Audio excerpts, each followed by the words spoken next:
invité des femmes congolaises. Donc, avec ces femmes, nous parlerons de la condition de la femme au Congo-Brazzaville. Alors, pour ceux qui sont intéressés à ce débat, ils sont donc invités.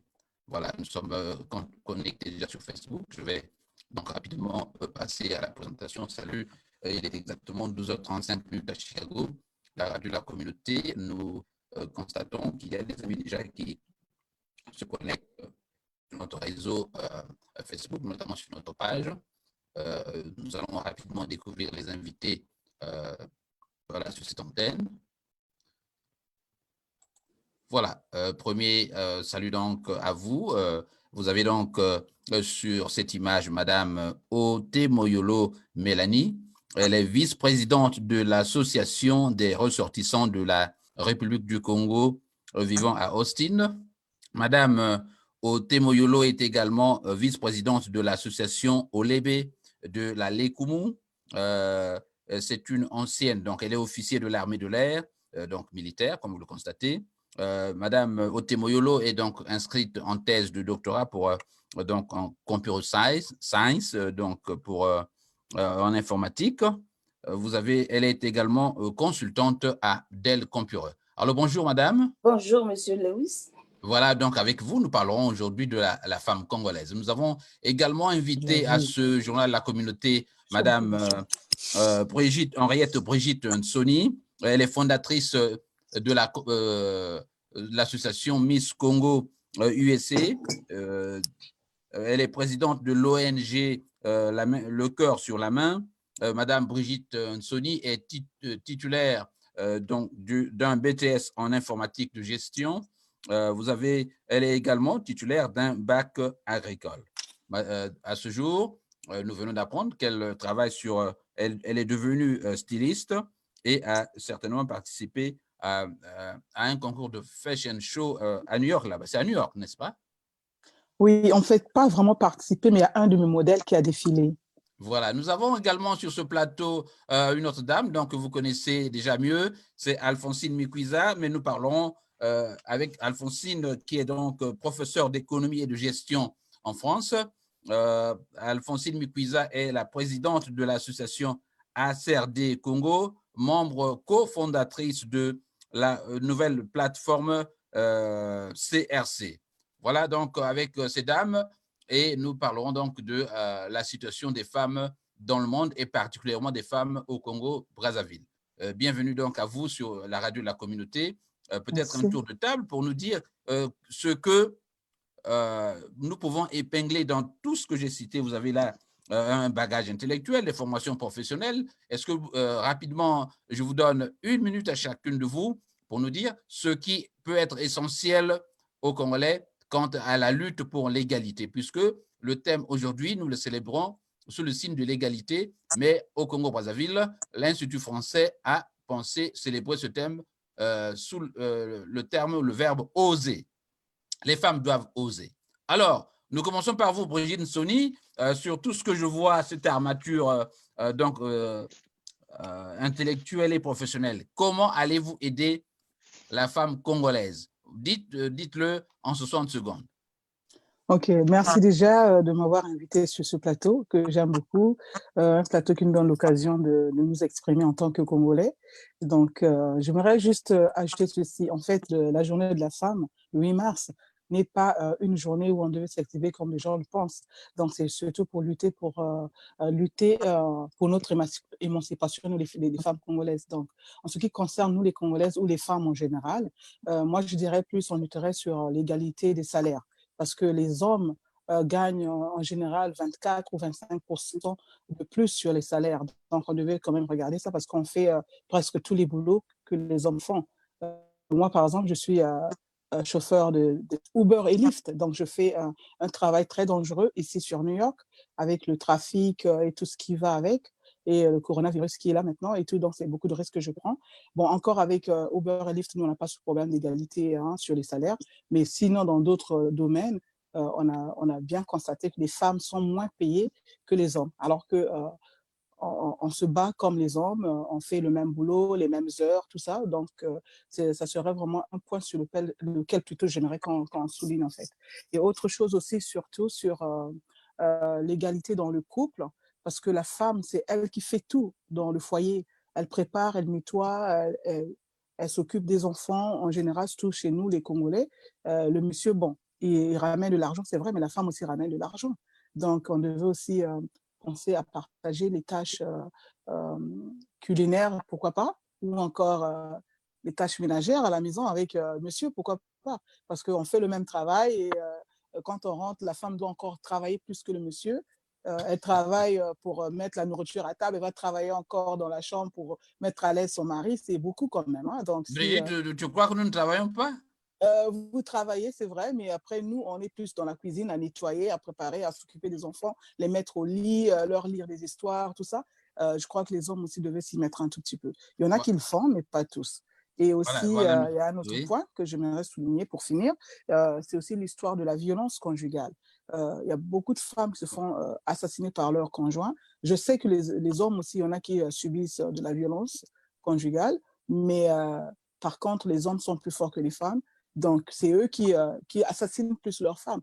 On a vu des statistiques qui disent qu'une femme sur deux est assassinée par son mari. Voilà. Donc, ça aussi, on doit parler de ça. Voilà, donc nous verrons toutes ces directions, il n'y a pas de problème. Nous continuons notre tour de table pendant que je vous apprête une très belle musique qui m'a été envoyée par un membre de la rédaction de Radio Congo Live en Chicago sur la journée de la femme. Alors, avec vous, Madame Mélanie, est-ce que vous pouvez épingler dans cette armature professionnelle et intellectuelle que vous avez quelque chose d'essentiel et qui peut nous aider justement à développer le Congo? Allez-y, c'est à vous. Merci bien, Monsieur Lewis. Moi, je pense que l'intervenant de tout à l'heure a vraiment souligné pas mal de choses. Moi, j'ajouterais qu'effectivement, quand on parle de l'insertion socio-économique et professionnelle des filles, en mettant en place des formations, parce que jusqu'à un certain moment, je crois que le problème de l'égalité de la femme et l'homme, c'est un problème, c'est une lutte que nous devons mener. Et Dieu seul sait quand est-ce que nous allons vraiment y arriver. Mais il faut effectivement une certaine prise en charge, une certaine conscience de toutes les femmes. C'est un travail que tout le monde doit faire. C'est pas seulement les femmes, mais de tous les niveaux, socio-économiques, les hommes à la maison, à l'école, depuis la maison déjà, parler aux enfants, qu'est-ce que l'égalité de l'homme et la femme, et apporter effectivement cette connaissance pour que les gens comprennent qu'effectivement nous travaillons, nous devons lutter pour que la femme puisse avoir une place dans la société. Il y a beaucoup de mots aujourd'hui dont la femme souffre, c'est parce qu'on ne lui accorde pas une certaine place dans la société. Voilà, Alphonsine, c'est à vous. Alors, merci encore une fois pour cette parole et cet échange. Alors, moi, j'introduis l'émission aujourd'hui par le message des évêques du Congo-Brazzaville lors de leur 30e assemblée plénière qui mentionnait la place incontournable de la femme dans la société et dans l'Église, bien sûr. Donc, que dit le message? Le message dit que l'heure vient, l'heure est venue, où la vocation de la femme s'accomplit en plénitude, l'heure où la femme acquiert dans la société une influence, un rayonnement, un pouvoir jamais atteint jusqu'ici. Donc, c'est le message, en fait, le message de Vatican II, hein, envers les femmes qui date du 8 décembre 1965. Vous voyez bien que le chemin, on a parcouru un long chemin où à l'époque, la femme n'avait pas le droit de vote. Donc, on voit bien qu'à partir de ce message de 1965 en Occident, où la démocratie avait déjà démarré, les femmes ont pu acquérir le droit de vote, le droit d'avoir leur propre compte, le droit de travailler sans l'autorisation de leur mari. Voilà, c'est un long chemin parcouru. Alors, en Afrique, étant donné que nous avons eu des indépendances après les années 60, donc le chemin également, il a été quand même long. Mais sauf que nous, on marche au ralenti. Donc, au ralenti, dans le sens où nous n'avons pas encore atteint un niveau important de démocratie, un niveau important de respect des droits de l'homme en général. Alors, vous imaginez bien le droit des femmes, où est-ce qu'on en est. Donc, il faut faire le point sur ça. Quelles sont les évolutions au Congo-Brazzaville? Qu'est-ce qui se passe généralement en Afrique francophone? Et je pense que les messages, les thèmes de cette année sont sur la bonne voie. Donc, au niveau international, vous avez lu le thème. Je suis la génération égalité. Levez-vous pour les droits des femmes. Et au Congo, on a dit contre le harcèlement, ose parler, ose dénoncer. Donc, on voit bien qu'en Afrique, on est encore au niveau de la dénonciation et au Congo-Brazzaville particulièrement. Donc, on est encore loin de revendiquer cette égalité, alors que le grand travail, c'est la revendication de l'égalité entre hommes et femmes.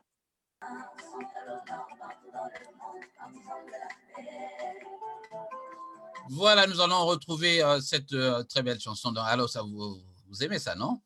Bien sûr. C'est très beau, voilà. Nous reviendrons sur... chanté par une Congolaise, ouais, oui, bien c'est sûr. très beau. Voilà, nous allons donc ouvrir cet entretien avec ce thème donc, de l'égalité. Sur le plan mondial, on a dit qu'il s'agit de l'égalité. Bon, Alphonsine Mikuisa, vous avez relevé effectivement qu'il y a des disparités entre ce qui se fait à l'étranger, donc sur le plan international, et la réalité congolaise qui porte sur la dénonciation simplement, alors qu'au niveau occidental, vous avez déjà des réalisations. L'égalité se vit au jour le jour. Alors, Madame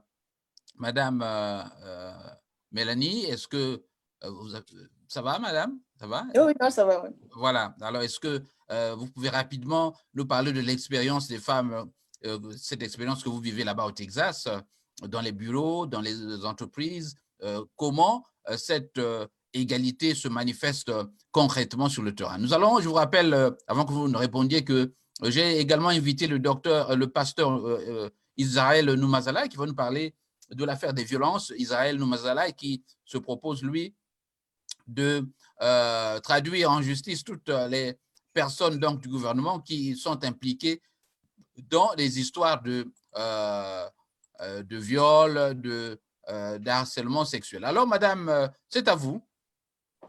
Merci bien encore une fois. Non, mais dans ce qui concerne l'égalité de la femme ici au Texas et notamment dans le cadre du travail, je dirais déjà, moi, je suis dans le domaine de la technologie. Il y a une disparité. On trouve qu'il y a plus d'hommes que de femmes. C'est comme si c'est des métiers qui sont réservés aux hommes. Et au niveau de Dell, par exemple, nous avons un programme qu'on appelle STEM, pour sciences, technologies et puis les maths, où on est en train de promouvoir la jeune fille. On explique à la jeune fille qu'elle a les mêmes capacités que le garçon. Et nous avons effectivement vu que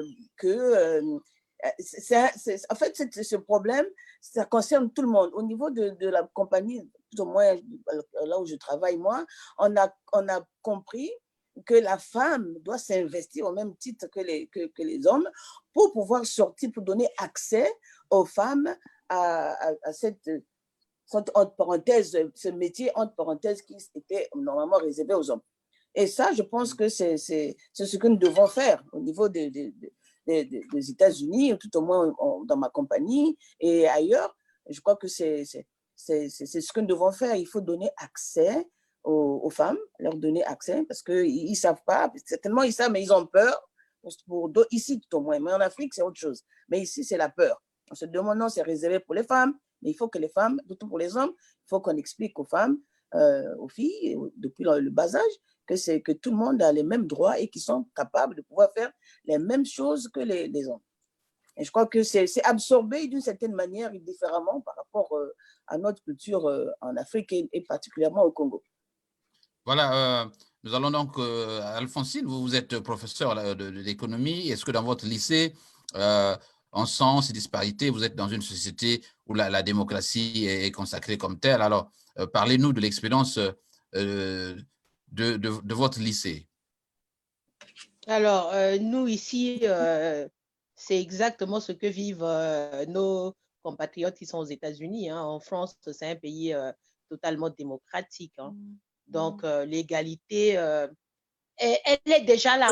Maintenant, c'est dans l'application de cette égalité qu'il y a, que le combat est encore là, hein. Même ici en démocratie, le combat sur l'égalité des salaires, c'est un grand combat ici également.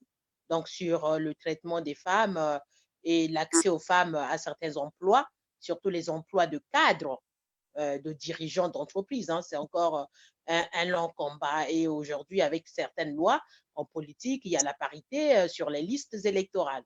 Donc déjà, c'est quelque chose, un point de gagné Oui. ici. Donc moi, bon, pour les salaires, du moment où, moi personnellement, comme je suis payée par le Trésor public, je suis dans la fonction publique française, donc l'égalité, mon collègue homme perçoit le même salaire que moi. Donc il n'y a pas de différence.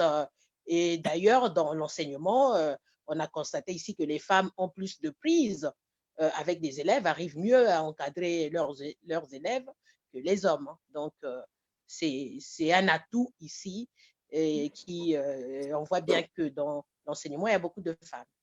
Voilà, donc à vous, donc Brigitte Nsoni, vous avez donc l'expérience de conduire des véhicules avec tous les risques que cela suppose. Alors, est-ce que vous pouvez rapidement nous en parler? Comment cette cohabitation se fait avec des hommes, donc plus des hommes vaillants, plus courageux, peut-être plus influents? Est-ce que vos droits sont préservés comme chauffeur? Oui, bien sûr. On a les mêmes droits, en fait, les hommes comme les femmes, parce qu'en fait, nous, on ne travaille pas comme si on travaillait en collaboration avec les autres. Non. En fait, on est, comment dirais-je, on est privé. Donc, tu travailles à ton compte, tu as ton véhicule, tu as, qu'on appelle ton téléphone, tout se passe en ligne, en fait, directement sur ton téléphone. Tu n'as pas de contact avec les autres chauffeurs. Bon, il arrive souvent que les autres chauffeurs étant femme, quand ils te voient sur la route, ils ne veulent pas te céder, ils ne sont pas galants, ils ne sont pas courtois, ils ne vont pas laisser passer. Moi, c'est ça qui m'étonne un peu, parce que souvent, tu demandes la route parce que tu veux changer de voie. Eh ben, il y a un autre chauffeur qui vient, il te coupe directement parce qu'il veut être le plus rapide à arriver peut-être au spot de là où on prend les gens, je ne sais pas. Mais sinon, il n'y a pas vraiment de souci là, de ce côté-là. Il n'y a pas de problème. On n'a pas de problème d'inégalité dans ce sens-là, parce que les salaires sont les mêmes. Sont les mêmes primes, sont les mêmes rates, comme on le dit ici, hein, quand on paye pareil. Il n'y a pas de discrimination de ce côté-là. Voilà, je rappelle donc que nous émettons sur notre page Facebook pour des raisons que vous pouvez imaginer. Nous avons toujours des problèmes d'attaque sur notre mur. Donc, je suis en train de tout faire pour que ce signal-là soit rerouté, pour ainsi dire, sur notre page Jean Lewis et permettre donc aux autres qui nous suivent de poser des questions à la fin de cette émission. Alors, nous allons direction donc Brazzaville. Avec votre permission, nous allons voir dans quelle mesure, comment vivent les couples à Brazza. Vous avez, je le sais, des parents encore restés au pays. Est-ce que vous avez cette expérience? Madame Mélanie, vous parliez justement de cette affaire de couple, d'équilibre dans les dépenses. Je crois vous, Anthony. Alors, comment vivent actuellement les couples à Brazzaville avec cette précarité, ces difficultés que les gens connaissent? C'est à moi ou Oui, c'est à vraiment vous. vous Est-ce que vous parlez? avez des nouvelles? Je sais que vous n'y êtes plus, mais euh, une idée Honnêtement, sur… je ne sais pas trop, mais je sais que généralement, dans les couples Est-ce que le rôle congolais, de la femme est toujours resté le même, celui donc qui ne fait qu'accompagner l'homme dans ses tâches quotidiennes? oh, mais je crois que la femme, elle changera jamais de rôle. Elle a toujours son rôle là, mais elle a peut-être acquis un autre rôle qui est de travailler maintenant. Parce qu'avant, la femme, elle restait à la maison, l'homme ramenait de l'argent, mais maintenant, la femme aussi travaille. Donc, en plus des tâches ménagères, la femme devient aussi travailleuse. Donc, elle ramène aussi un salaire à la maison. Donc, c'est ce que je disais. La femme, elle a plus de responsabilités, plus que l'homme. Parce que l'homme, peut-être, on voit que c'est lui qui ramène le gros salaire, peut-être, mais la femme, elle fait plus que ça. S'il faut payer la femme pour le nombre d'heures qu'elle passe dans la cuisine, dans la maison, à s'occuper de la maison, je pense qu'elle ferait plus d'argent que l'homme. Donc, voilà. Alphonsine Mikwiza, vous êtes, vous faites partie d'une organisation que vous avez appelée Congo Renouveau, je crois, Libération du Congo, le CRC. Congrès pour la renaissance du Congo. Voilà, dans la Renaissance, vous avez certainement des chapitres qui portent sur la femme. On dit ici maintenant que la femme doit oser. Essayez un peu de nous présenter la femme actuelle au Congo-Brazzaville. Est-ce que c'est l'accompagnatrice habituelle, donc qui ne se limite que à faire ce que les hommes leur demandent de faire, ou la femme tend à s'imposer ou à revendiquer? Quel est l'état actuel? Alors, oui, alors l'état actuel de la situation au Congo-Brazzaville, c'est lié à la dégradation des conditions de vie de toute la société. Donc, quand un pays a des problèmes économiques, quand un pays connaît un chômage de masse, automatiquement, celles qui en pâtissent le plus, ce sont les femmes. Donc, c'est la femme qui est au bout de la chaîne, en fait, du maillon de la chaîne. Donc, c'est elle qui supporte tout le poids, que ce soit le poids des guerres civiles, que ce soit le poids du chômage, le poids des conflits politiques, de tout ce qui se passe dans le pays. C'est la femme qui est au bout de la chaîne, qui porte la famille. Donc, aujourd'hui, on a bien vu le Congo avec le chômage, avec la situation financière qu'il y a aujourd'hui. C'est la femme, en fait, c'est elle avec ce système de commerce, d'économie informelle. Donc, c'est la femme qui porte la famille aujourd'hui. Même si sa situation, les hommes ne reconnaissent pas toujours sa place, mais c'est elle qui porte la famille aujourd'hui au Congo par rapport à cette situation de crise que nous sommes en train de traverser, que nous traversons depuis quelques années d'ailleurs. Alors, Mélanie, vous avez certainement des parents restés au pays. Qui est intervenu avant? C'était, parce que je ne regardais pas l'écran, c'était Brigitte ou Mélanie? Oui, j'étais là. Oui, je suis déjà passée, oui. Ah oui, voilà, donc Mélanie, c'est à vous. Oh, j'ai oublié de vous mettre sur le gros plan. Hein. Alors, Mélanie, parlez-nous de la femme congolaise actuellement. Est-ce que vous avez des nouvelles? Parce que envoyer des money orders des Western Union pour aider les parents, quelle est la situation actuelle donc, des femmes là-bas au pays? Bon, Dans le rapport, justement, quel est le rôle qu'elles jouent présentement? Moi, je pense que c'est un peu, je dirais peut-être qu'aujourd'hui, le fusil a changé d'épaule. On trouve que la femme s'investit beaucoup dans la famille. Elle devient, pour ne pas dire entre guillemets, chef de famille. Hein, c'est elle qui, en situation de crise, c'est elle qui va au champ, c'est elle qui doit s'occuper de ceci, c'est elle qui prend en charge pratiquement l'homme qui, je ne veux pas aller un peu plus pour dire qu'il attend peut-être sa retraite qui vient, Dieu sait à quel moment. Donc, mais la femme ne se met pas les bras croisés, c'est elle qui fait les jardins, c'est elle qui envoie les enfants à l'école. Moi, je pense qu'aujourd'hui, la femme congolaise assume un rôle, peut-être, il y a des années, elle ne pensait pas qu'elle devait être capable d'assumer, mais elle assume aujourd'hui. Voilà pourquoi je parlais de fusil qui a changé d'épaule. La situation, malheureusement, économique qui oblige certains comportements font qu'on voit même au niveau des jeunes filles. Les jeunes filles sont obligées de se livrer à la prostitution parce qu'il nous faut ramener de l'argent à la maison. On voit des parents qui sont là, qui attendent que la fille puisse aller faire ce travail, entre guillemets. Donc, la fille devient un peu comme le parent, c'est lui qui prend les rênes de la maison pour nourrir sa famille. Et voilà. Elle le fait malgré tout, quand tu vois, il m'arrête. Voilà, je vois qu'il y a, je crois, peut-être le pasteur Noumazala qui vient d'arriver. Pasteur, vous n'avez pas encore de micro sur votre lien. Essayez d'activer votre caméra pendant que nous allons prendre une pause avec cette très belle musique que je vous ai proposée au départ. Donc, il est exactement 13h à Chicago.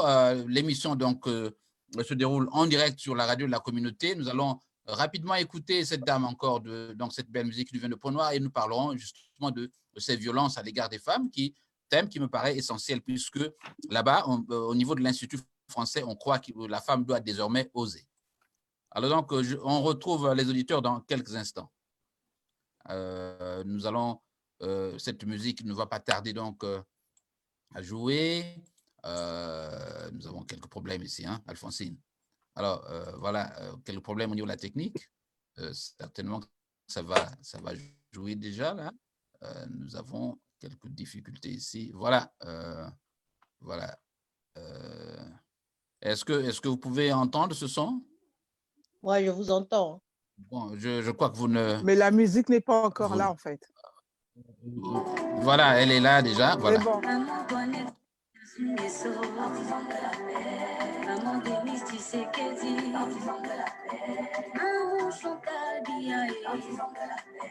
Maman Jeannette Kagame,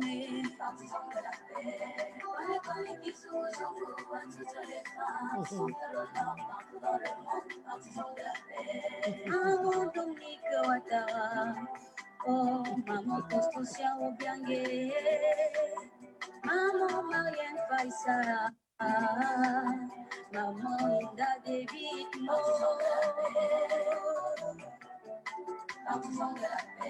Maman Sylvie Bongo Ndimba, Anna Alfonso Dias Lozo,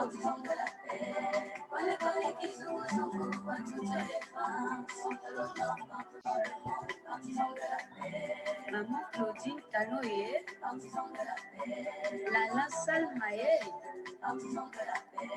Claudia Sassou Nguesso. Voilà, je vais donc m'arrêter cette musique. Est-ce que ce dont le temps... Je peux commenter la musique, mais c'est pas de bon goût. Je vois que le il y a culte là de la des personnalité, protestations.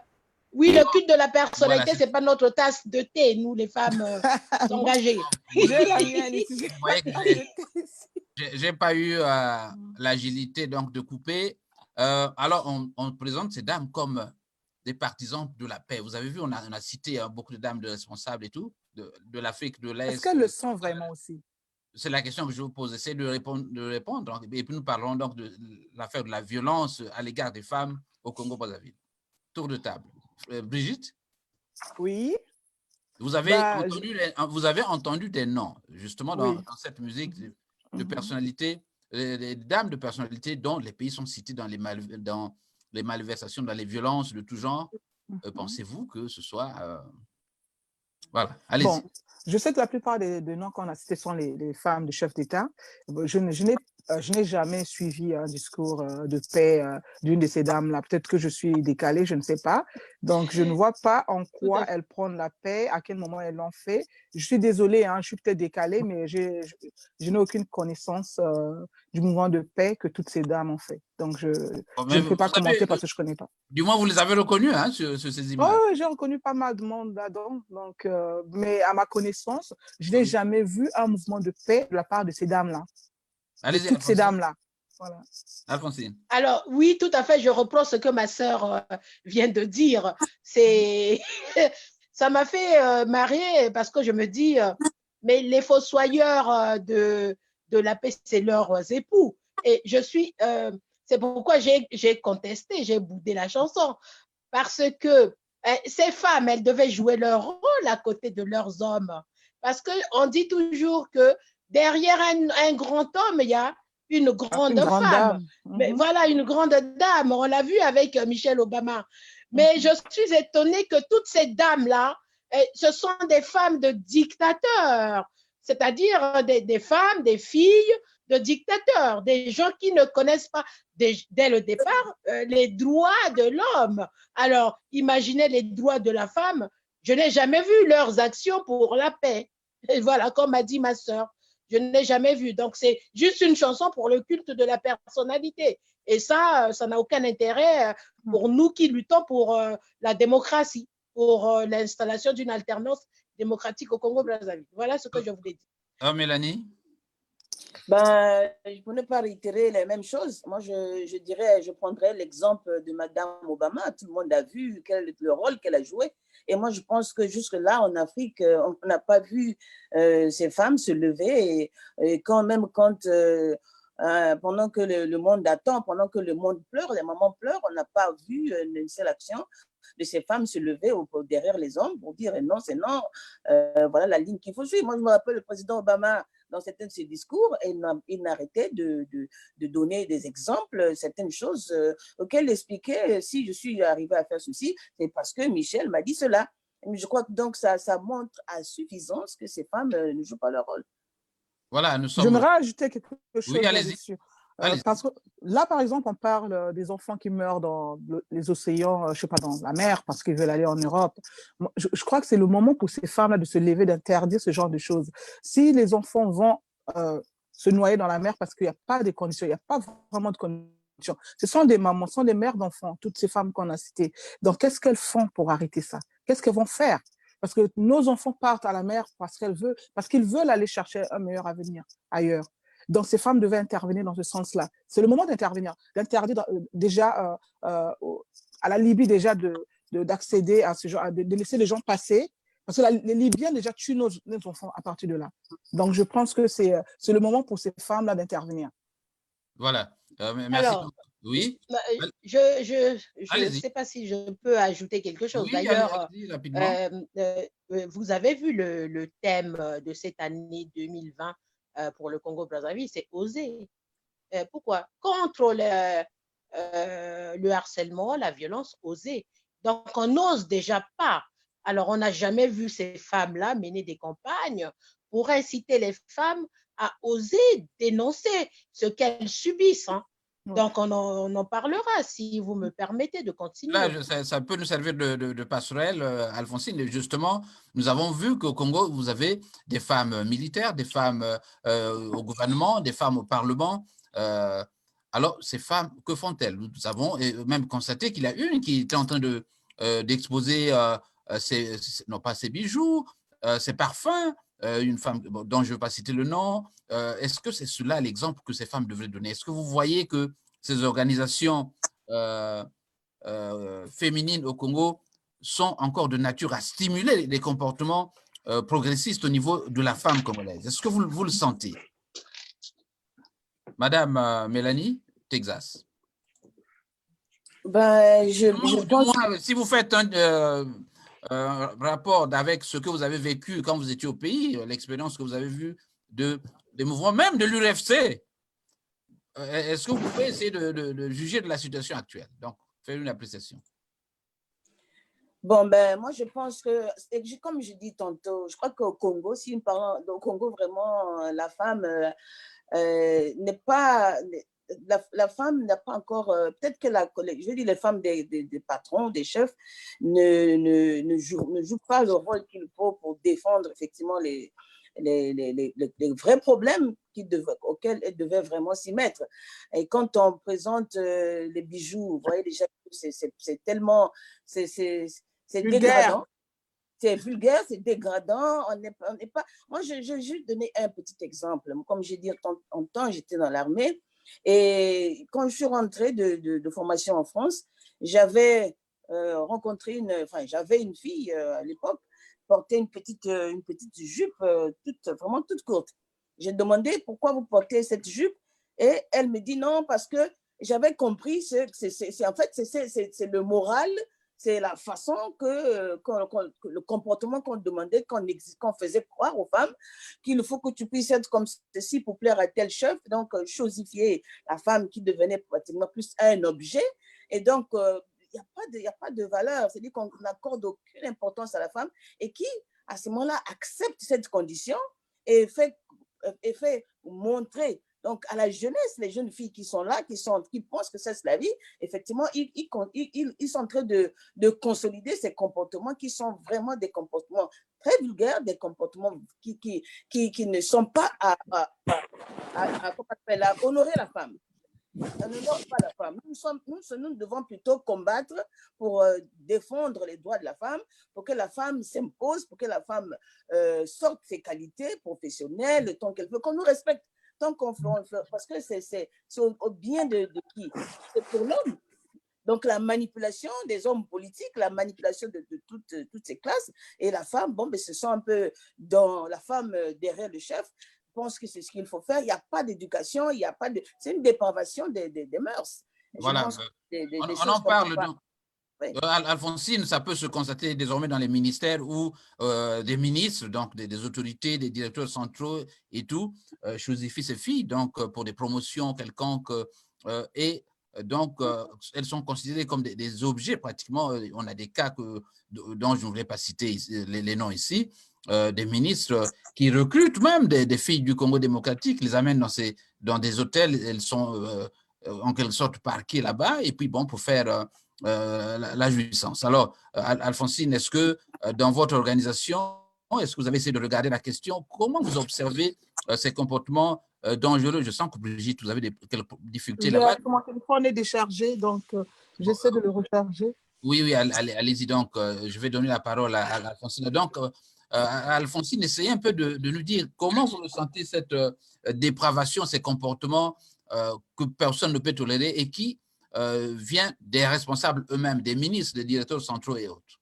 Alphonsine. Alors, justement, je rejoins ce que vient de dire ma sœur.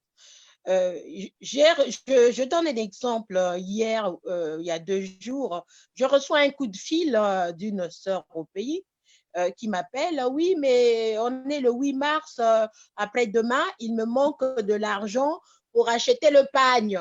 Donc, le pagne du 8 mars au Congo. Donc, ils ont lancé la vente des pagnes du 8 mars. Je ne suis pas contre qu'il y ait des pagnes. Enfin, je viens, c'est pour en venir à cette dépravation des mœurs et à la chosification de la femme. Tout à l'heure, vous avez parlé d'une dignitaire qui exhibait ses parfums. Justement, c'est l'abrutissement total. La femme congolaise perd même les acquis que nous avons eus à la sortie des indépendances. Donc, vous imaginez, on veut juste le 8 mars, juste c'est pour porter le pagne du 8 mars. On ne connaît même pas parce que personne ne fait le travail, personne ne dit aux femmes, non, cette journée, c'est une journée pour vous, pour faire vos revendications, pour contester, pour protester, pour demander plus de droits envers vos gouvernements, vos gouvernants. Alors, on limite la femme à une chose qui doit s'exhiber, qui doit se faire belle pour plaire.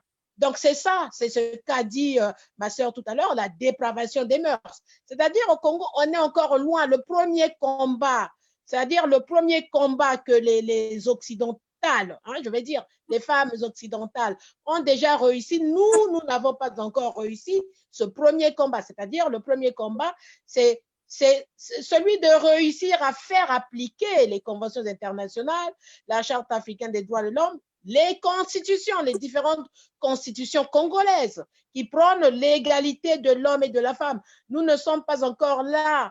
C'est-à-dire, dès l'instant où on est encore à l'étape, on est incapable déjà de dénoncer les violations, on est loin du compte. C'est ça que je voulais dire. Et on reviendra sur les violences tout à l'heure, si vous voulez bien. Ben, moi, si vous permettez, j'aimerais ajouter quelque chose. C'est bon, Jean-Louis? Oui, il est au téléphone, vous pouvez continuer. Oui, allez-y. Non, je voulais juste ajouter quelque chose. En fait, s'il y a eu dépravation, c'est aussi, ça peut s'expliquer économiquement parce qu'il n'y a plus de boulot. Et même quand tu as du boulot, ce n'est pas tout le monde qui accède, en fait, qui peut trouver un boulot décent, c'est-à-dire par rapport à ses études, par rapport à ses connaissances, par rapport à ses diplômes. On trouve du boulot nulle part. Alors, on fait comprendre aux gens pour trouver un boulot ou bien pour accéder à quelque chose, il faut baisser sa culotte ou encore il faut s'exhiber ou je ne sais pas. Donc, je pense que c'est un peu plus économique cette situation. Si les femmes congolaises ou encore les filles congolaises sont arrivées à ce niveau très bas, c'est parce que l'économie ne nous permet pas d'être libres nous-mêmes, les femmes. Je n'encourage pas ça, loin de là. Je ne dis pas que je soutiens ces femmes-là qui font ça, mais je dirais plus que c'est par rapport aux conditions de vie. Elles sont conditionnées par ces conditions-là. Alors, nous allons donc aller à Brazzaville. Nous avons en direct une dame qui va essayer de nous présenter ce tableau parce qu'elle vit à Brazza. Donc, elle a cette réalité. Nous allons tenter de la joindre. Allô? Oui, je suis là. Alors, est-ce que vous pouvez l'entendre là-bas? On l'entend. Oui, je vous entends. Voilà, donc vous parlez un peu fort parce que vous êtes au téléphone. Alors, nous sommes aujourd'hui le 8 mars et nous parlons de la Journée internationale de la femme. Essayez de vous présenter rapidement. Dites-nous où travaillez-vous et je vous poserai la question précise sur le thème de l'égalité. Allez-y. D'accord. Je suis mademoiselle Chérie Lutangu Miankodila. Je suis directrice de l'hôtel Gold et j'habite à Brazzaville. L'hôtel Gold se trouve au centre-ville. Ah ben voilà, c'est intéressant. Vous avez donc du personnel que vous gérez, directrice dans cet hôtel. Alors, parlez-nous d'abord des droits de la femme dans votre entreprise. Comment cette femme est traitée là où vous travaillez? D'abord, pour un premier temps, je n'ai pas beaucoup de femmes. J'en ai que 2, 3. Mais à voir les femmes, elles ne sont pas encore dans leurs droits. En fait, elles ne savent pas encore ce qu'elles veulent. En fait, quand je travaille avec eux, je constate qu'elles sont encore loin de certaines des réalités. Il n'y a pas d'esprit comment je peux dire? Elles manquent d'initiative ou de courage? Elles sont soumises, quoi. Elles sont soumises, elles attendent qu'on leur dise faites ceci, faites cela. Il n'y a pas d'esprit de créativité. Voilà. Voilà. Est-ce que, toujours dans votre entreprise, est-ce qu'il y a des disparités, notamment dans le paiement des salaires, parce qu'on déplore ça aussi en Afrique en général? Est-ce que les salaires sont aplanis? Est-ce que toutes les femmes et les hommes sont sur le même tableau? Est-ce qu'il y a cet équilibre-là? Bon, déjà, l'équilibre, ouais, il y a des femmes qui ont plus il y a des femmes qui ont des salaires. Chez moi, il y a des femmes qui ont des salaires plus élevés que les hommes. Mais voilà, bon, l'équilibre, il y en a, hein. L'équilibre est là.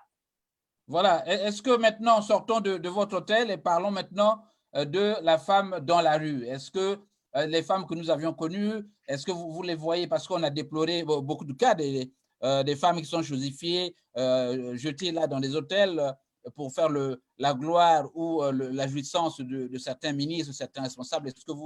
Quel est le tableau que vous pouvez nous peindre de la fille congolaise en général à ce jour? Bon, en général, la fille congolaise est encore loin de la réalité de son combat. D'accord? Oui. La fille congolaise ne s'est pas encore épanouie. La fille congolaise aime un peu la facilité. Et donc, oui, allez-y. Oui. Allez-y. Le besoin est là. Mais quand on essaie de faire la concordance des choses, la fille congolaise ne sait pas encore ce qu'elle veut. Parce que moi, j'ai été au village. Quand tu vois les filles qui sont au village et les filles de la ville, c'est carrément différent. Parce que celles qui sont au village, elles se battent pour leur quotidien. Elles doivent aller au champ, elles doivent travailler. Il y en a même des femmes qui nourrissent les hommes. Par contre, ici, en ville, c'est différent, quoi. C'est loin de la réalité, en fait. Elles aiment la facilité, elles aiment que tout soit donné facilement. Et voilà, quoi. Et le phénomène... Vous voyez cette facilité d'avoir avec les ministres. Voilà. Elles préfèrent mettre leur sexe en jeu pour pouvoir avoir quelque chose. Oui, on voit qu'il y a des vidéos maintenant qui circulent de Brazzaville, donc qui font ce commerce-là. Vous avez constaté comme nous aussi? Oui, actuellement, maintenant c'est ça qui se passe.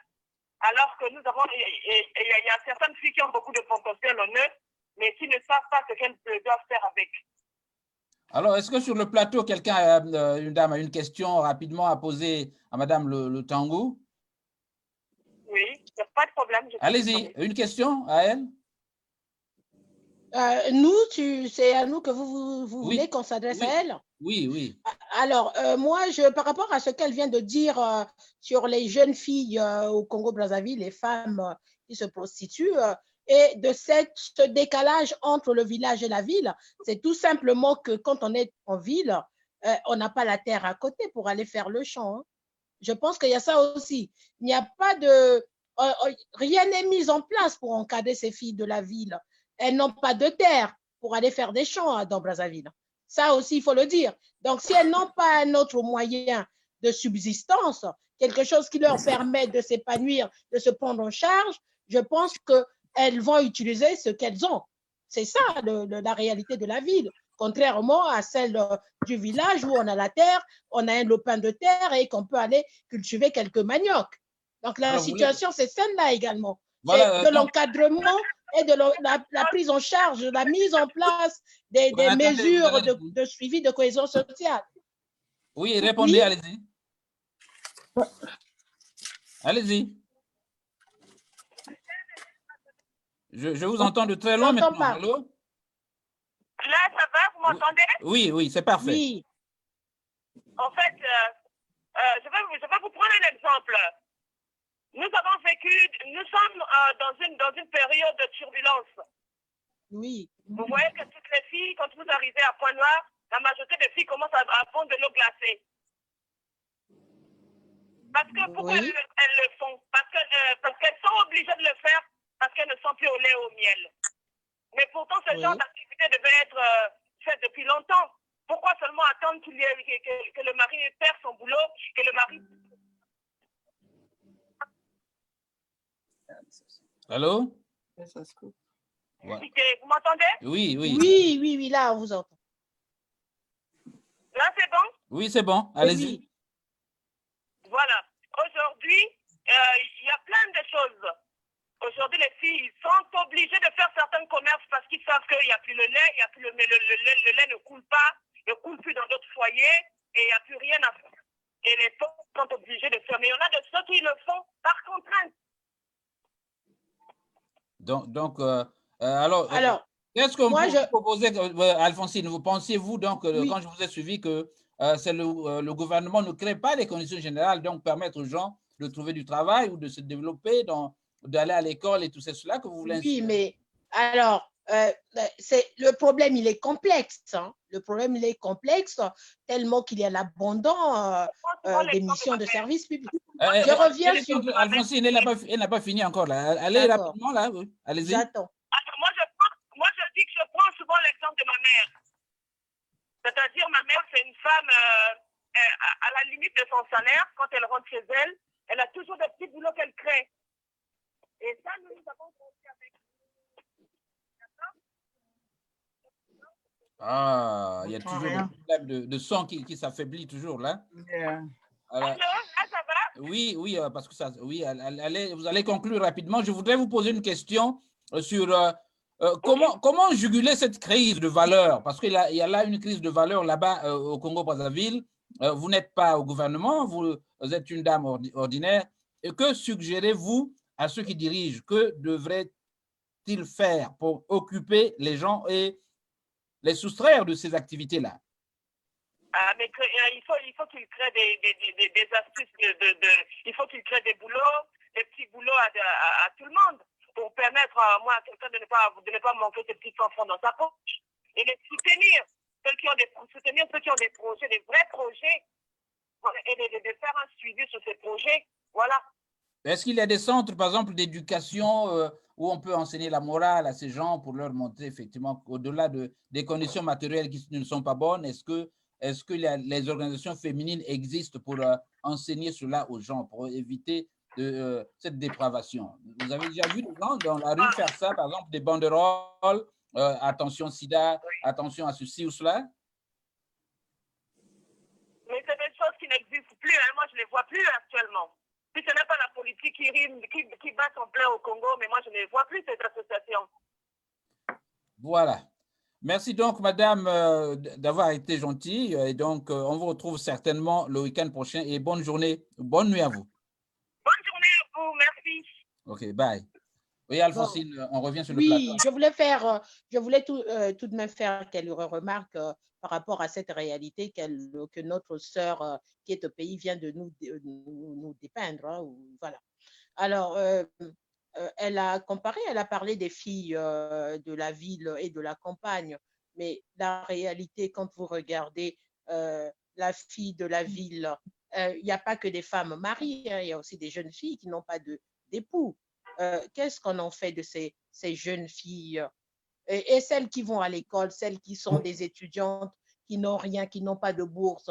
Comment elles vivent? Ça c'est une réalité, hein, c'est des questions que nous devons tous nous poser. Comment elles peuvent vivre? Comment elles peuvent poursuivre leurs études? Comment faire quand on est une jeune fille, qu'on est dans une famille où le père est au chômage et la mère c'est une petite commerçante qui se débrouille, qui se bat, ou c'est une famille où il n'y a rien? Parce que là, elle a parlé des femmes qui vendent, des jeunes filles qui vendent de l'eau, mais il faut déjà avoir un financement, il faut avoir le minimum de départ pour faire le commerce. Ce n'est pas tout le monde qui en a. Donc, ce sont des réalités du Congo-Brazzaville. Hein. Donc, on voit bien qu'il y a un laisser-aller, c'est l'abandon complet. C'est cet abandon qui crée justement cette faiblesse. En fait, toute la société est déréglée par rapport à ça. Donc, c'est des jeunes filles qui doivent aller se prostituer pour nourrir leurs parents et des parents qui ferment les yeux pour ça parce qu'ils n'ont pas le choix. Ils n'ont plus d'autorité vis-à-vis de leurs enfants. C'est la réalité du Congo. Donc, celles qui sont au village, il y a un champ. Vous pouvez aller cultiver quelques patates, quelques saka-saka, les feuilles de manioc. Mais en ville, vous n'avez pas de place. Vous n'avez aucun système d'aide qui puisse permettre à même celles qui veulent aller étudier de se nourrir. Donc, automatiquement, c'est la prostitution qui se développe et les dignitaires en profitent comme c'est la dépravation des mœurs et c'est du laisser-aller.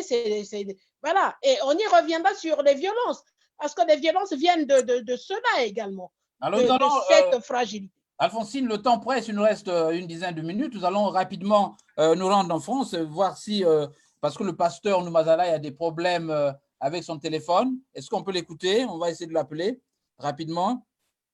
Je crois qu'il a des problèmes à se connecter au WhatsApp. Nous allons essayer de l'appeler au Messenger. Voilà, je crois que ça va marcher. Allô, pasteur? Allô? Allô?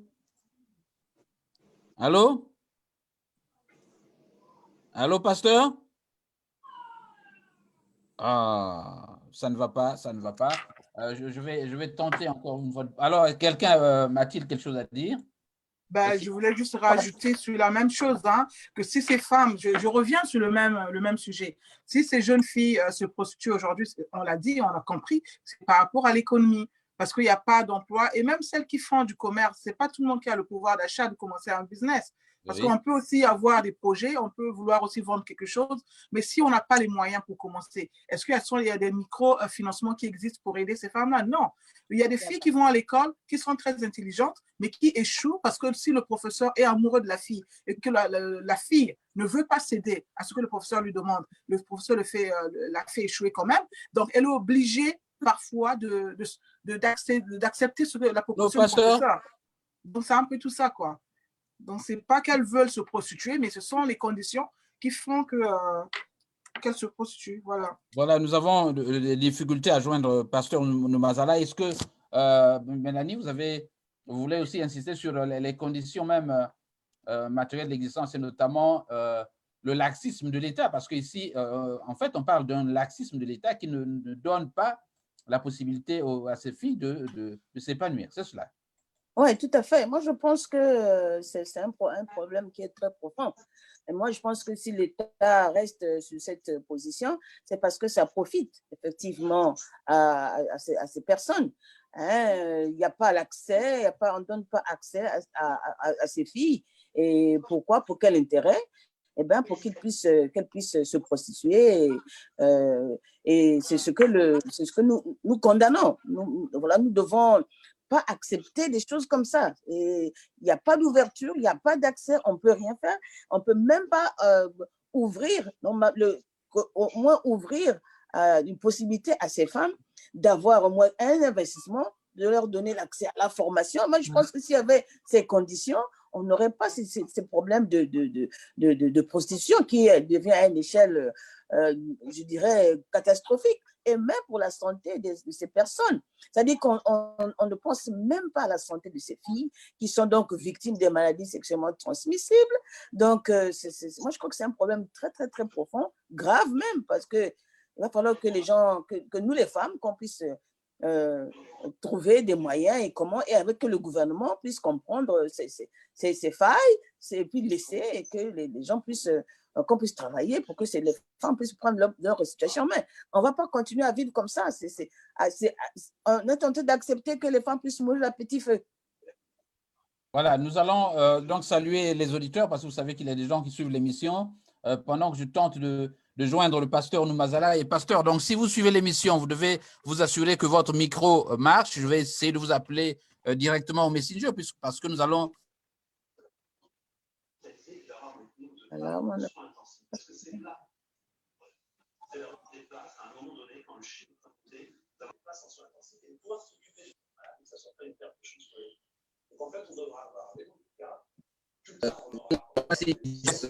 Qui vous salue. Les amis au plateau, je vois que le pasteur ne fait qu'insister mais je tente de vous appeler, pasteur, mais il a des difficultés. Hein. Vous n'avez toujours pas de... Je ne sais pas si maintenant vous pouvez avoir... Vous n'avez toujours pas de micro. Je vous appelle au message, pasteur Mazala, et vous devez attendre que je vous appelle, s'il vous plaît. Alors, je tente de l'appeler, mais il faut autant. Nous avons donc, pasteur, je vois que votre téléphone n'a toujours pas de... Alors, je crois qu'il est connu. Allô? Est-ce que vous m'entendez maintenant? Oui, voilà. Oui, voilà. allô? Oui, voilà, je parfait. vous entends. Donc, vous avez... pasteur... Mais sauf que je vous vois, je n'apparais pas apparemment. Votre caméra, elle est fermée. Je constate qu'elle est fermée. Mon appareil est fermé? Regardez les paramètres en bas et à gauche, vous pourrez ouvrir. Voilà, on peut vous voir. Voilà, ouais, nous sommes bon, en train de nous acheminer vers la fin de cette émission. Merci donc d'avoir été fidèle à Congo Live 11, la radio de la communauté. Pasteur, apparemment, vous ne nous regardez pas. Vous êtes... là, c'est plutôt le téléphone qui... Bon, vous êtes obligé de vous retourner pour qu'on vous voit. Voilà.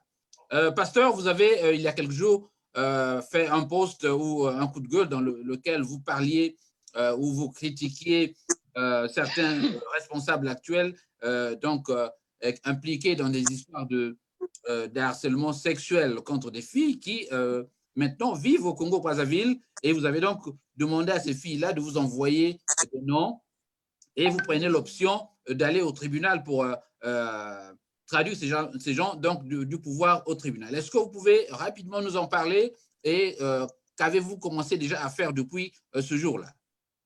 Oui, merci beaucoup. Merci beaucoup. Je tiens tout d'abord à signaler, avant de répondre à votre question, que cette journée, ce n'est pas une journée de la fête des femmes. Ce n'est non plus une journée de la femme, mais c'est une journée des revendications des droits des femmes. Ah, sa caméra a lâché. Voilà. Oui, vous m'entendez? Oui, on vous entend, mais je sens qu'il y a... Oui, allez-y. OK. Et donc, par rapport à la question que vous venez de me poser, oui, bien évidemment, j'avais lancé un appel pour interpeller les filles qui sont victimes d'abus sexuels par certaines personnalités dans notre pays, et que j'interpellais ces filles-là de pouvoir me contacter et qu'on allait mettre en place un collectif au niveau de la France pour pouvoir porter plainte au niveau de la France, parce que nous savions très bien que dans notre pays, la justice est quasi inexistante. Et donc, au jour d'aujourd'hui, je peux déjà vous dire que j'ai 3 filles qui se sont prononcées, mais il nous faut quand même un nombre, au moins une dizaine, hein, pour que le dossier soit accepté au niveau de la France. Et donc, je profite également pour lancer encore l'appel à ceux-là qui ont peur, certainement, parce que, vous savez, il y a aussi la peur, hein, qui fait en sorte que beaucoup de femmes préfèrent rester dans le silence. Voilà. Et donc, je dis à ces femmes-là de prendre leur courage pour pouvoir défendre leurs droits. Vous devez arrêter votre micro, s'il vous plaît. Si vous sentez qu'il y a du bruit chez vous, arrêtez votre micro. S'il vous plaît. Arrêtez. Pas à mon niveau, hein, le bruit. Non, non, pas vous, pasteur.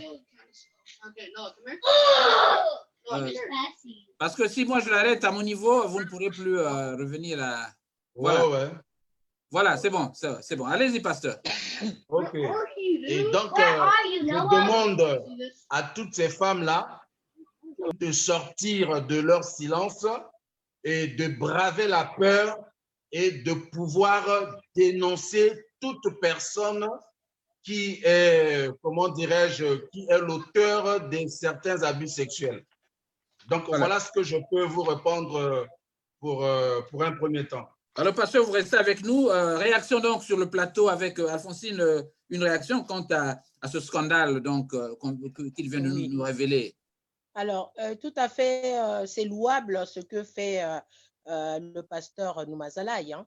On sait bien que les statistiques sur les violences à l'égard des femmes au Congo et des jeunes filles au Congo-Brazzaville sont pas très visibles, hein, parce qu'elles ont peur de porter plainte des violences qu'elles subissent. Donc, porter plainte dans un système judiciaire corrompu, c'est difficile, hein, dans un pays où la majorité de la population vit dans la terreur, c'est pas facile.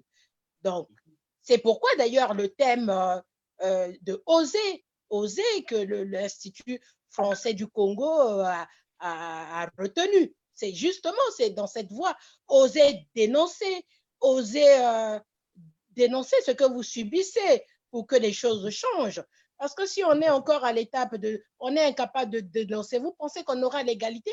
On n'aura pas l'égalité tant qu'on ne va pas commencer à dénoncer la terreur, dénoncer la violence que subissent ces filles.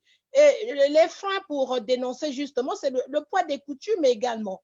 Donc nos coutumes rétrogrades qui enferment les femmes dans le silence. Il y a aussi la dépendance financière. Donc si vous avez un dignitaire qui vous violente, vous avez la peur d'être tué, la peur d'être violenté encore une fois, et la peur également de vivre sans rien, parce que généralement, soit on va vous corrompre, on va vous donner de l'argent, et vous aurez peur. Et cette violence, cette façon d'agir, c'est dans les couples également, dans les familles, où la dépendance, justement, permet à certains parents, à certains frères, certains maris de violenter les femmes de leur famille. Donc ça aussi, c'est à dénoncer. C'est pourquoi nous parlons de oser dénoncer. Il y a des ONG aujourd'hui au Congo-Brazzaville qui travaillent sur ça. Et finalement, l'Institut français du Congo, c'est aussi une grande plateforme pour demander de l'aide en cas de besoin. S'ils ont osé proposer le thème, ils sont tout à fait capables de vous orienter vers des ONG qui peuvent vous aider à porter plainte et à dénoncer. Donc, on ne sera pas nombreux à dénoncer ces violences, rien ne va changer. On est loin d'atteindre l'égalité si on est déjà incapable de dénoncer les violences que nous subissons. Alors, c'est ce que je vous dis. Alors, la suite, donc, dans quelques instants, nous allons essayer de suivre cette musique encore. Voilà, hein. Ça vous rappelle quoi, l'UFC? Alors, Madame Mélanie, les femmes, nous allons bientôt fermer ce journal. Les femmes doivent oser, mais dans un environnement comme celui-là. Comment? Par où commencer? C'est ça. Moi, je pense que ma sœur Alphonsine venait de parler des ONG et notamment l'Institut français qui a lancé le thème. C'est vraiment à honorer. Et je pense que ce qu'il faut faire, le problème, c'est que on comprend tout à fait que les gens n'osent pas, hein, il n'y a pas le courage. Donc, il faut donc un système de support et de protection qui fera qu'effectivement, ces femmes vont… Parce que même dans les grands pays, vous avez vu ces histoires ça prend du temps. Il y a des femmes qui ont gardé des secrets pendant des années. Mais c'est tout c'est un support, un système de support. Aujourd'hui, au Congo, je crois qu'on est bien parti. Avec la présence de l'Institut français, des ONG, il faut qu'on s'appuie, il faut qu'on continue à serrer, comme on dit en anglais, continuer à presser sur les pédales pour qu'effectivement, qu'il y ait un changement. On n'a pas eu le droit de voter. Comment est-ce qu'on a fait pour y arriver? C'était une lutte. Donc, tout ce que nous allons faire, nous devons lutter. On ne doit pas se limiter aux obstacles qui sont devant nous. Donc, nous devons apporter ce message d'encouragement auprès de ces femmes, des femmes qui subissent, qu'elles sortent, qu'elles s'expriment, parce qu'il n'y a que ça qui fera qu'on puisse gagner cette victoire. Parce que c'est une victoire, c'est une lutte. Comme a dit le pasteur, ce n'est pas une journée de fête, là. C'est une journée de revolte. On doit se battre. Et nous sommes toutes là parce que bon, on a ce désir. On veut vraiment que cela sorte et que les gens s'expriment et que les gens puissent avoir le support qu'il faut et que les textes, désormais, puissent effectivement honorer ça. On parle de l'harcèlement sexuel ici. Ça a commencé bien des années. Donc, il y a eu des gens qui se sont levés. Tant qu'on ne va pas dénoncer, on ne va pas avancer. Voilà. C'est un travail qui nous interpelle, nous tous. On est tous responsables et travailler pour qu'effectivement cela puisse être mis à nu et puis corrigé et que ça ne se répète plus jamais. Alors Brigitte, Brigitte Nsoni, donc, je vous rappelle qu'elle est la représentante, donc l'initiatrice de Miss Congo Brazza USA. La fondatrice de Miss Congo Brazza USA. Ah voilà, fondatrice de Miss Congo Brazza USA. Alors qu'est-ce que vous enseignez là-bas? Est-ce que vous avez un message pour ceux qui dirigent là-bas à Brazzaville? Ben, mon message, c'est un message de paix. Dans le cadre, bien sûr, de ce que le pasteur Israël venait d'évoquer, notamment des gens qui ont sur eux un passé très lourd en matière de violation des droits de la femme, des droits de l'homme. Bon, moi, c'est déjà pour répondre aussi à tout ce que mes collègues ont dit. En fait, pour moi, si la femme est arrivée à ce niveau-là, c'est par rapport c'est vraiment lié à l'économie. Donc, ce qu'il faut faire, c'est déjà le message auprès des autorités, c'est d'essayer au moins de créer quelques emplois. Mais comme il y a déjà aussi des ONG qui sont là pour s'occuper de ces femmes qui ont subi de la violence et tout, c'est pas facile pour elles d'aller les dénoncer ou encore de se présenter parce qu'elles dépendent de ces gens-là. Elles vivent que de ça. Il y a d'autres aussi peut-être qui n'ont rien eu, qui ont été violées par hasard comme ça, mais la plupart de ces femmes qui se font violer, ce sont les maîtresses de ces femmes-là, de ces hommes-là plutôt. Donc, elles ne vont pas aller les dénoncer parce qu'elles dépendent de ces gens-là. Si elles les dénonçaient, elles vont tout perdre. Soit elles perdent leur vie, comme a dit ma sœur Alphonsine, ou soit elles vont perdre tout ce qu'elles gagnent derrière. Donc, elles préfèrent subir ces violences et se taire. Parce que pour elles, ce n'est pas seulement parce qu'elles ne veulent pas le dire, mais elles ont peur de leur vie, pour leur vie, peur de perdre tout ce qu'elles ont déjà gagné avec ces hommes-là, même si elles souffrent en les gagnant ou même si elles souffrent en menant la vie qu'elles mènent, mais elles préfèrent encore être dans le silence que après de finir comme les autres filles qui n'ont rien du tout. Donc, elles vont accepter toutes les conditions qu'on va leur donner ou alors que toutes les propositions, même si on leur dit de manger le caca, j'en ai entendu des histoires comme ça, des hommes politiques qui faisaient manger leur merde aux filles. Donc, elles vont le faire parce qu'elles ont besoin de ce poste-là, elles ont besoin de cet argent, elles ont besoin de ce niveau de vie qu'elles ont déjà acquis là-bas avec ces gens. Donc, elles ne vont pas venir les dénoncer. Donc, ça ne va pas être facile. Et on ne peut pas lutter contre ça tant qu'il n'y a pas un grand nombre de personnes qui viennent pour les dénoncer, comme l'a dit le pasteur. S'il n'y a que 3 filles, mais le dossier ne sera pas lourd. On peut considérer un dossier, on peut prendre ça comme un danger quand on a déjà un nombre énorme. On va dire non, ça a pris de l'ampleur. À ce moment-là, je crois que l'opinion internationale pourra essayer de regarder que non, il y a un problème au Congo-Brazzaville. Il y a tant de nombre de femmes qui sont violées. Donc, il faut qu'on essaie de faire quelque chose. Mais 3 personnes, si vous allez à la justice pour 3 personnes, c'est rien. Le nombre est vraiment… Alors, pasteur Noumazalaï, la difficulté est encore plus grande quand nous savons que les gens que nous dénonçons ici, donc ceux qui sont impliqués dans ces comportements, sont eux-mêmes les décideurs qui devaient promouvoir ces lois ou ces libertés. Alors, comment faire? Il faut donc prendre le mal à la racine pour…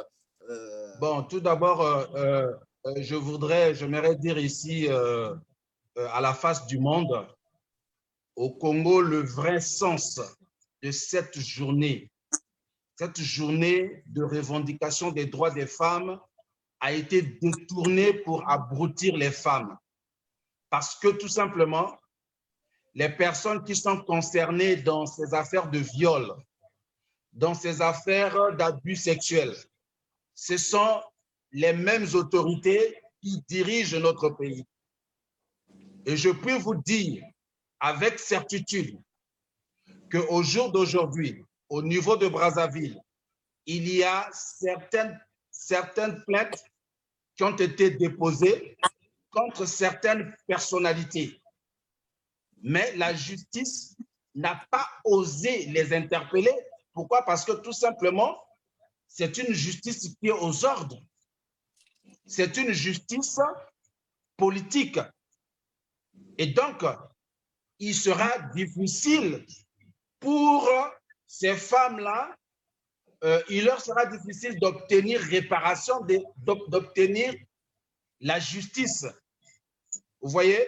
Et donc, lorsque vous regardez même aujourd'hui, qui devrait être à Brazzaville, une journée de manifestation, une journée de revendication. Mais malheureusement, on constate les femmes, au lieu de manifester, les femmes elles préfèrent coudre des pagnes, se faire belle et se rendre dans les boîtes de nuit, dans les ngandas, dans les bars. Et c'est comme ça que ça fonctionne. C'est le régime même qui a mis ce système-là en place pour les abrutir afin qu'elles ne revendiquent pas leurs droits.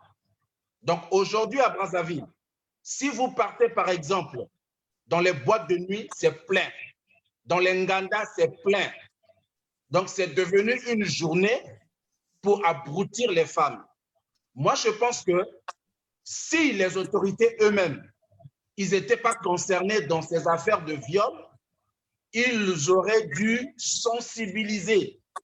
Parce qu'il faut un travail de sensibilisation pour sensibiliser toutes ces femmes-là qui sont ignorantes de leurs droits, qui ne savent pas qu'elles ont le droit de revendiquer.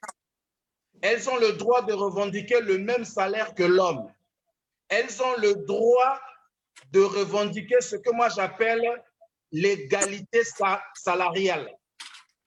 Elles ont le droit à la justice. Elles ont aussi le droit de dire à leur mari, même à la maison, lorsqu'elles n'ont pas envie de faire l'amour, elles ont aussi le droit de dire non. Voilà, même la Bible dit, lorsque vous voulez le faire, vous devez le faire d'un commun accord. Mais aujourd'hui, on trouve des femmes mariées qui sont battues, qui sont violées par leur propre mari. Mais elles sont obligées de garder le silence parfois parce qu'il y a la famille qui est là, il y a son mari qui est une autorité dans le pays et ainsi, les femmes sont réduites dans le silence total. Alors, donc, il faille que ça change.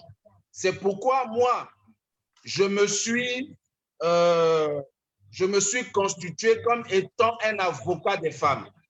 C'est pourquoi je continue de lancer un appel afin de demander à toutes ces femmes-là qui sont victimes d'abus sexuels, qui sont victimes de viols, de pouvoir me contacter inbox afin qu'on puisse mettre en place un collectif au niveau de la France, parce que c'est possible. Est-ce que vous pouvez indiquer pasteur, votre email? Comment on peut vous contacter? Mon email, c'est Israël Noumazalai, ça s'écrit I-S-R-A-L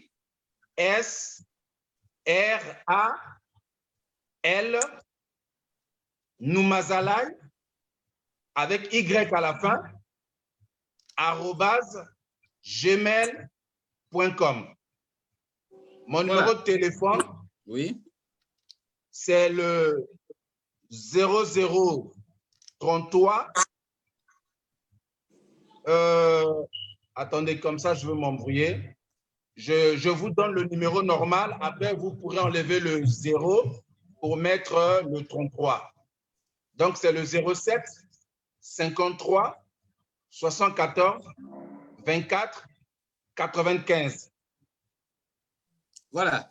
Merci donc, Voilà. pasteur. Nous allons donc conclure avec, nous aurons la conclusion générale avec Madame Mélanie, mais je donnerai à Miss New York, Brigitte Sony, de faire sa promotion avant de partir. Alors, Alphonsine, vous avez là beaucoup de problèmes, des bourreaux qui donc collaborent avec ces dames pour justement continuer à pérenniser ces phénomènes criards. Alors, que faire finalement? Monsieur Jean Lewis, vous connaissez ma position. Vous connaissez ma position. Donc, ma position, c'est changer de système. Changer de système. Mais nous luttons pour changer de système. On ne peut rien faire dans une dictature. La dictature, il y a déjà la violation des droits de l'homme en général. On dit l'homme grand H. Alors, vous imaginez la femme, où est sa place? Donc, nous prenons le changement de système parce qu'une fois le système changé, nous pouvons faire la promotion du genre et l'autonomisation de la femme un objectif politique majeur, c'est-à-dire la femme doit se prendre en charge, rendre opérationnelle la politique nationale, genre, pour que les femmes prennent leurs responsabilités, pour que la femme retrouve sa place. Mais nous incitons également les femmes congolaises à prendre leurs responsabilités pour le changement que nous voulons. Parce que si elles se mettent à l'écart, rien ne peut changer. Nous sommes 52% des femmes au Congo-Brazzaville. Nous sommes plus nombreux que les hommes.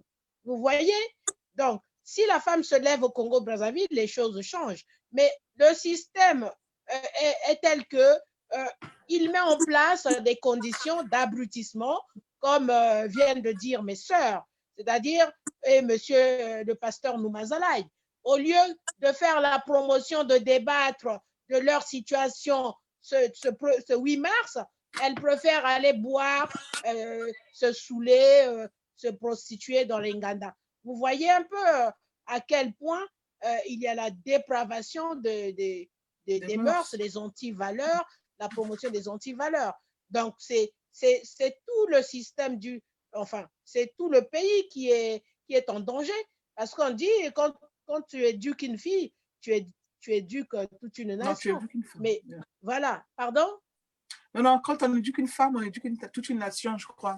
Voilà, c'est ça. Ouais. Exactement. Donc, vous voyez bien l'impact de la situation du Congo-Brazzaville. Justement, nous subissons la situation parce que les femmes se sont mises à l'écart. C'est ça aussi. Parce que mettre plus de 50% de la partie, d'une bonne partie de la population, c'est catastrophique pour un pays. Ça, qu'on le veuille ou pas, c'est comme ça. Donc, nous luttons pour tout simplement changer de système. Parce que vous ne pouvez pas travailler avec les violeurs, vous ne pouvez pas travailler avec les tueurs. Ce n'est pas possible. Donc, c'est ça que je voulais conclure, moi, de mon côté. Merci. Donc, faire la promotion du genre, l'autonomisation de la femme, un objectif politique majeur. Voilà, c'est d'abord ça.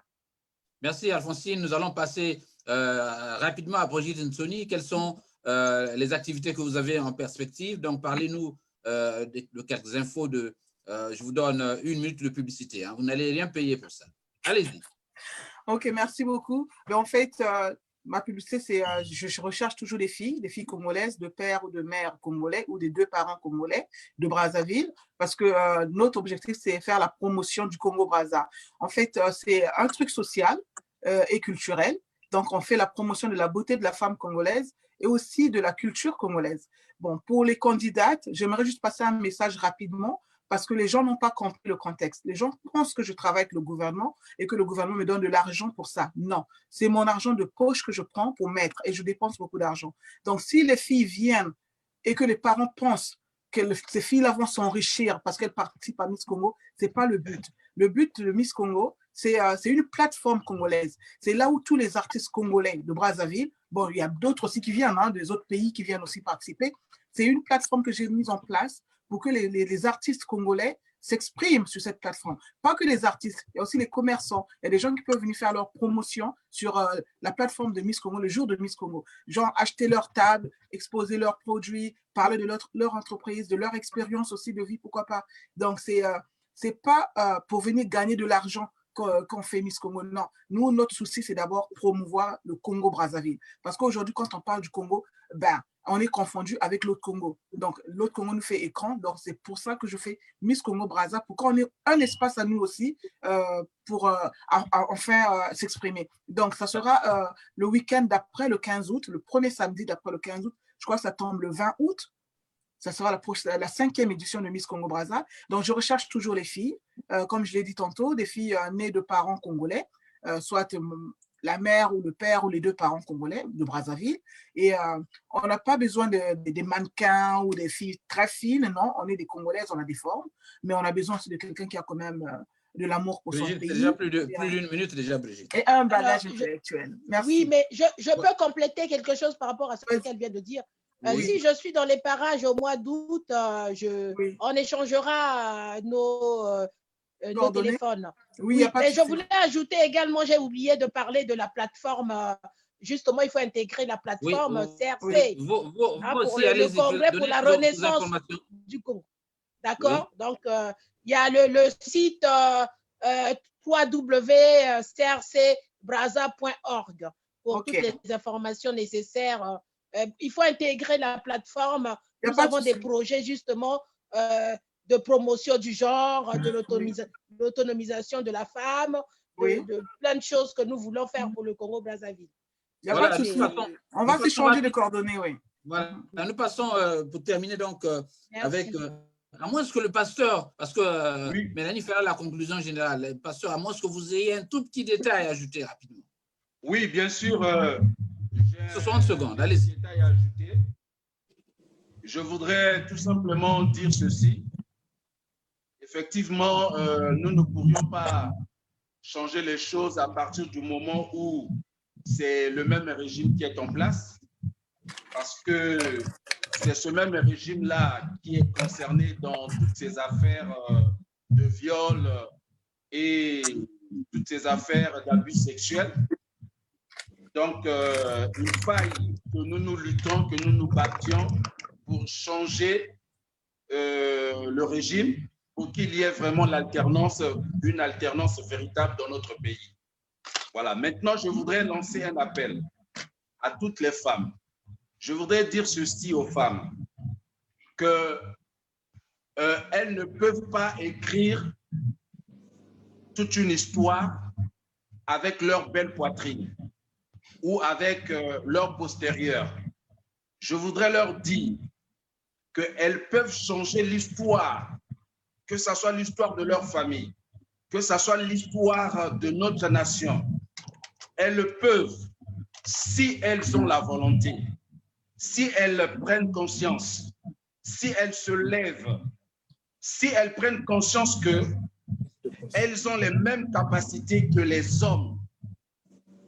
Je voudrais qu'il y ait des femmes comme Esther dans la Bible qui ont pu changer l'histoire de tout un peuple.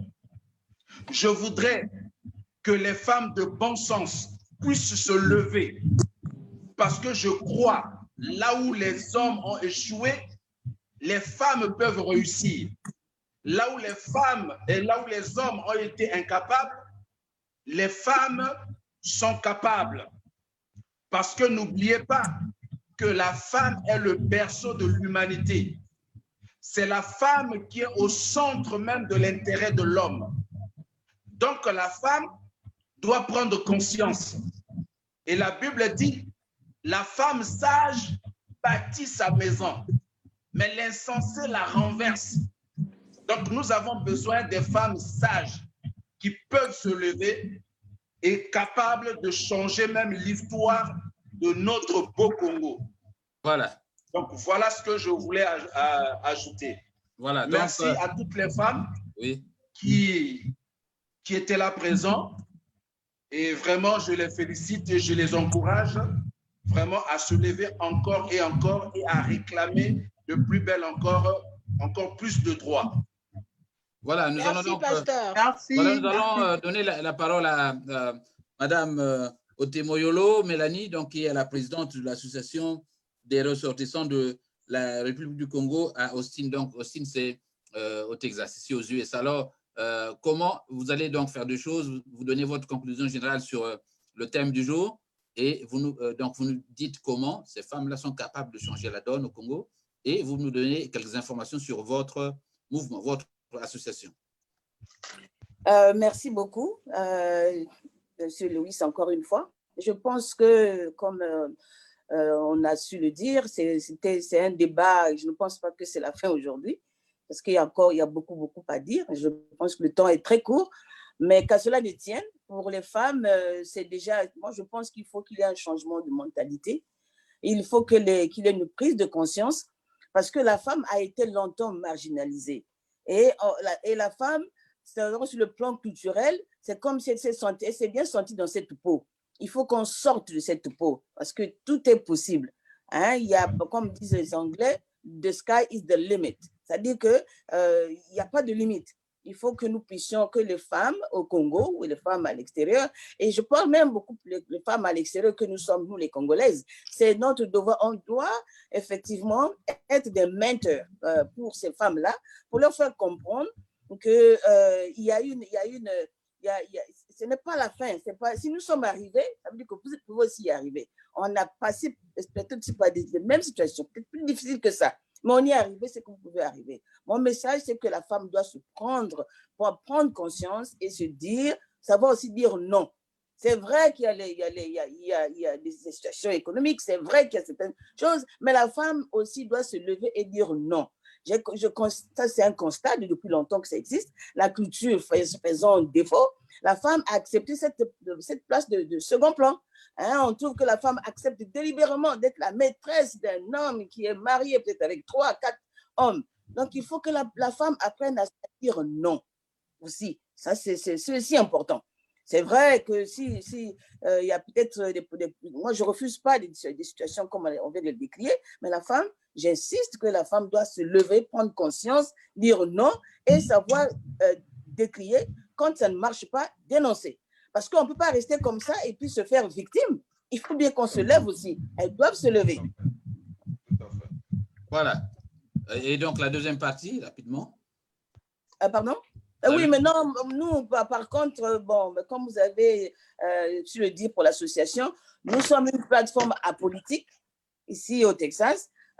Nous sommes réunis par le slogan de la solidarité, l'amour et la fraternité. Et effectivement, nous jouons un rôle, le rôle qui va dans le même sens, c'est-à-dire de comment faire pour aider le Congo, entendu par là, les enfants, parce qu'on parle de la femme, il y a aussi les enfants qui sont victimes un peu de ce qui se passe avec la femme aujourd'hui. La femme, elle devient ce qu'elle devient, mais il y a les enfants de la rue. Et donc, nous, aujourd'hui, nous avons lancé une action, une cause pour venir en aide aux enfants de la rue. Et pour cela, nous avons prévu un fundraising, un collecte des fonds. On va faire un défilé de mode pour essayer de collecter les fonds pour pouvoir venir en aide à ces enfants, pour pouvoir les aider sur le plan scolaire, sur le plan de santé et tout. Et nous avons beaucoup de projets qui sont vraiment espacés et notre besoin, notre désir, effectivement, c'est d'apporter de l'aide au Congo. Et moi, dans le cadre personnel, moi, je pense que l'accès à la formation me tient tellement à cœur parce que je pense que la femme congolaise a ces capacités-là. Si nous sommes arrivés, elles peuvent. Mais nous devons leur donner accès. Nous devons les encourager. Et moi, je pense qu'en le faisant, elles vont avoir confiance. Quand les femmes vont comprendre qu'il y a d'autres femmes là-bas aussi qui ont fait ceci, qui ont pu arriver à ces endroits sans l'aide des hommes, et que nous puissions les encadrer, moi, je pense qu'elles vont aussi avoir cette confiance. Et ensemble, c'est un travail d'ensemble. Pour gagner cette lutte, on doit travailler tous ensemble. Quelques hommes ou pas, ou femmes, on doit travailler ensemble pour qu'on puisse s'en sortir. Voilà, donc nous refermons ce journal. Je vous informe avant de partir que à la radio également, nous avons lancé la campagne de financement de Radio Congo Live en Chicago. Vous savez que chaque année, nous demandons aux auditeurs de faire des petites contributions parce que nous vivons que des petits donateurs. Nous ne voulons pas qu'une manne nous tombe du ciel et qui va tout gaspiller. Donc, nous shut down, comme on le dit. Voilà, donc nous avons commencé à faire circuler notre lien PayPal. Nous aurons aussi la possibilité de vous envoyer notre lien Cash App. Vous aurez GoFundMe, donc des possibilités, diverses possibilités pour vous, pour refinancer la radio pour l'année 2020. Merci donc à vous donc, qui êtes venus en ce jour du 8 mars, un jour très important pour la maman congolaise, pour les filles congolaises. Au plaisir de vous retrouver l'année prochaine sur ce même plateau. Merci à vous, Pasteur Noumazala, et je vous encourage dans cette action, essayez de vous entourer de quelques jeunes, des gens, des amis, des parents ou des braves militants qui peuvent vous aider à faire aboutir votre projet. Merci donc, il est exactement 14h06 à Chicago et au plaisir de vous retrouver au joint de la communauté le mercredi prochain. Bye bye. À très bientôt. Merci. Bye.